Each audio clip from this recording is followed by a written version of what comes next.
So this was Saturday's line. First section was for VIPs. The section I'm in, part 2, was for people who got there early. And that section, section 3, is a line you didn't want to be in, but it's not too bad, and you'll see why. This is Sunday, same sections.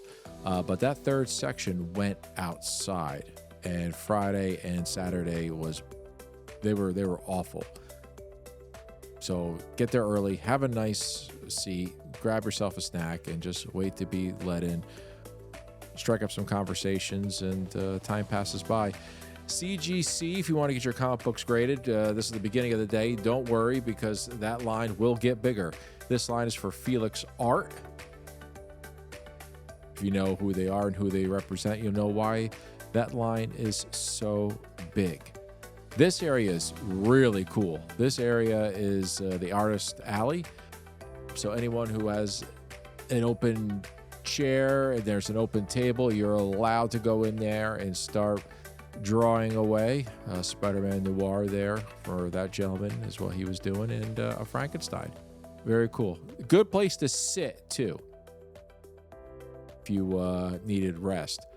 As you can see, that line that was in the previous clip prior to Artist Alley, this is for that whole Felix Art gaggle with lines for Hayden Sherman. I'll get a clip, get a piece of footage right here for a minute, but that's Stephanie Phillips, of course, for Daredevil. Excellent writer. She was very popular. And there is Hayden Sherman. Yeah, his line was massive as well. As much open space as they could put some of these artists in. That was key, as long as you had an area to walk through. So let's take a walk.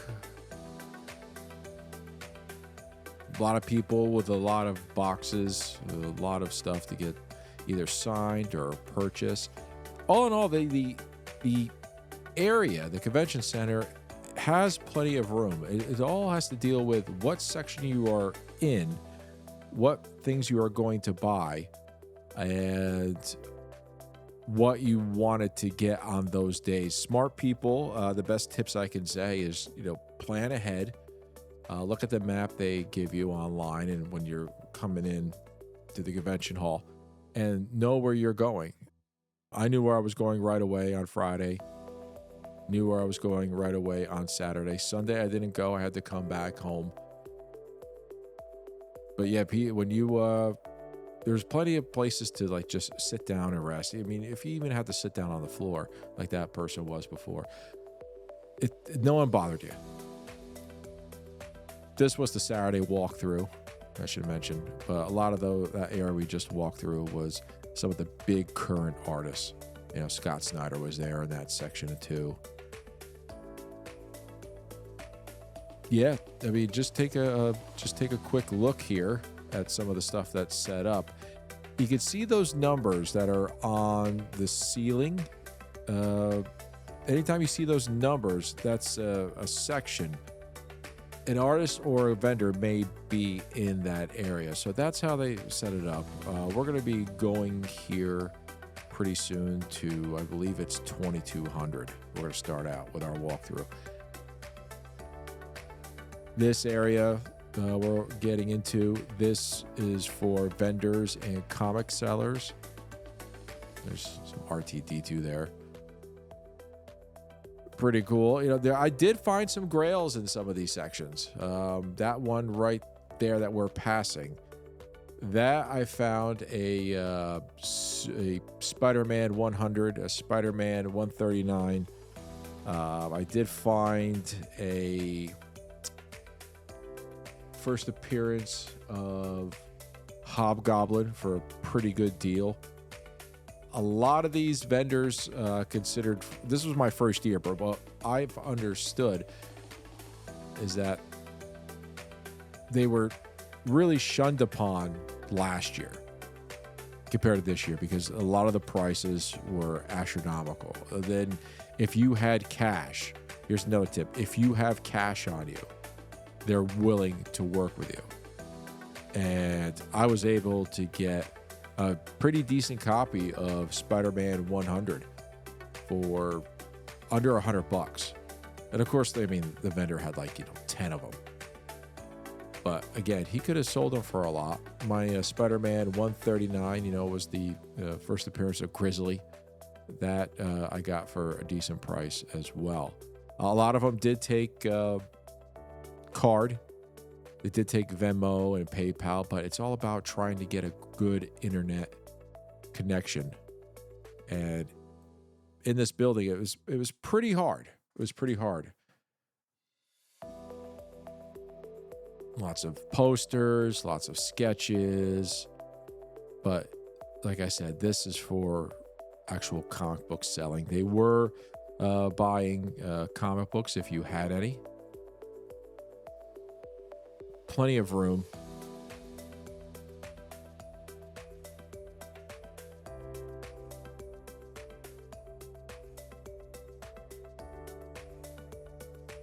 Some happy people there. Just made a deal. Some manga.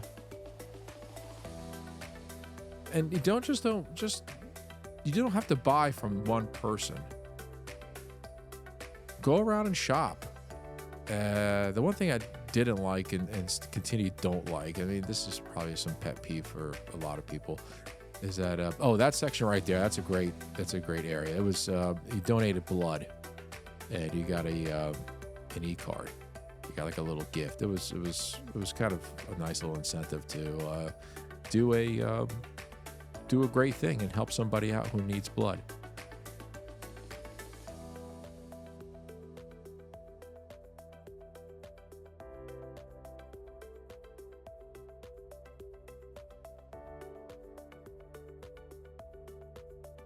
More vendors, stickers, anything you could think of is here. Anything comic related is here. My son, who is a blonde kid that you see in front of us, he was looking for Pokemon, and he was also looking for the concession stand. And the concession stand is card only. So if you're looking for food, the Charlotte area is basically just card. So if you try to, go into your bank and take out thousands of dollars and try to buy some comics, you're good with that, but leave some money in your bank account and you're going to be tapping away for food and everything else that's in this area. We were walking distance from the convention center, so that was good. We didn't stay right across the street where some of the writers and artists and the celebrities were at. We weren't able. I didn't see the point of that for $100 more a night. Plus, my hotel had a free breakfast every morning, and we put some of those breakfast bars and yogurts that we got and free waters in a bag to take with us. And now we're into some independent people, just selling their comics and selling their artwork. This section could get busy because depending on the person that is there, a crowd can form in the middle of the aisle, and it could separate the flow of walking throughout the convention center. And a lot of people are just minding their own business too. I mean, they'll look at you filming. A lot of people were filming, and they take a quick glimpse, as anyone would, and just didn't care. But if a lot of people are really minding their own business, and sometimes sometimes will block you unbeknownst to them.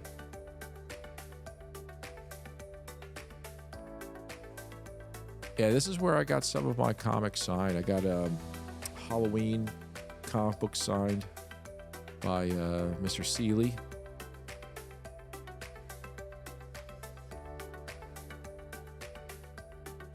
There's also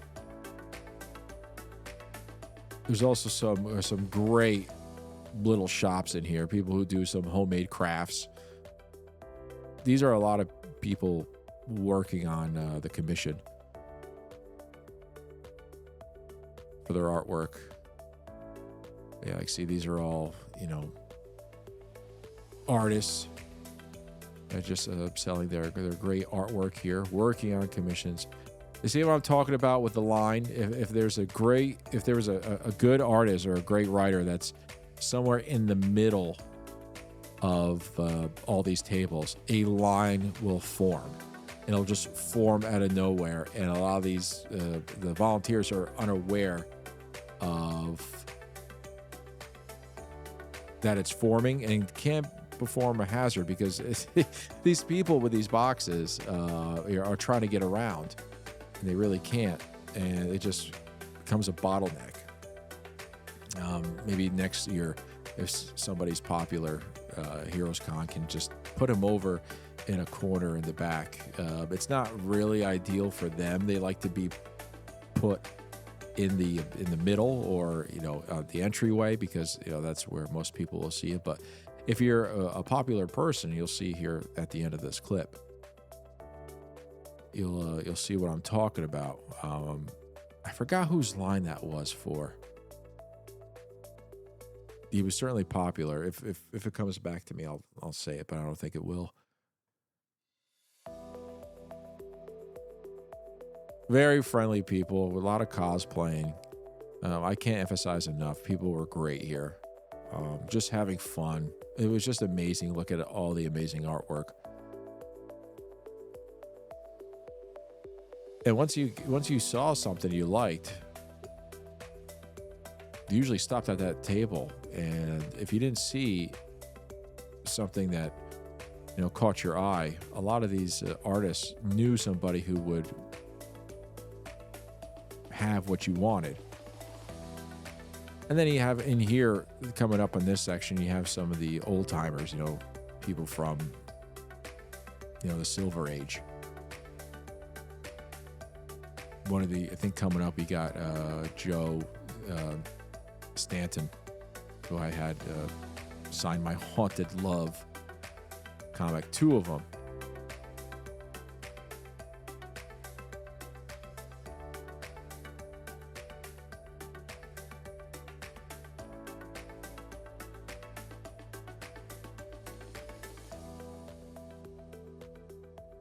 There we go.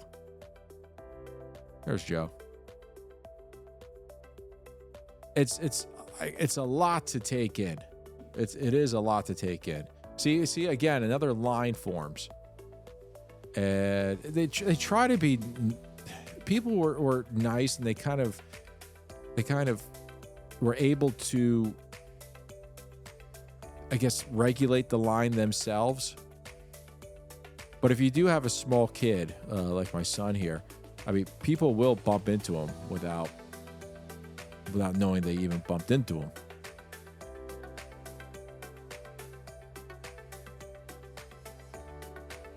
Always bring a chair. I'm not talking about the guy in the wheelchair. I'm talking about that guy right there. They had these foldable chairs a lot of people had that you could put right in a book bag. It just goes flat.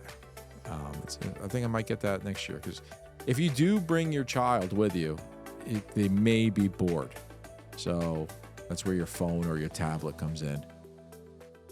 At a seat, because they don't like sitting on the floor. But we're getting to the end of the video here. And this is actually where our day started on Friday. Because this artist is very popular, and they put him in a section where you could find him, but if you weren't looking for him, you miss him. And that's Mr. Scotty Young. It was very nice to my son. Very cool. It was a very cool guy. Bring your kids. They get stuff.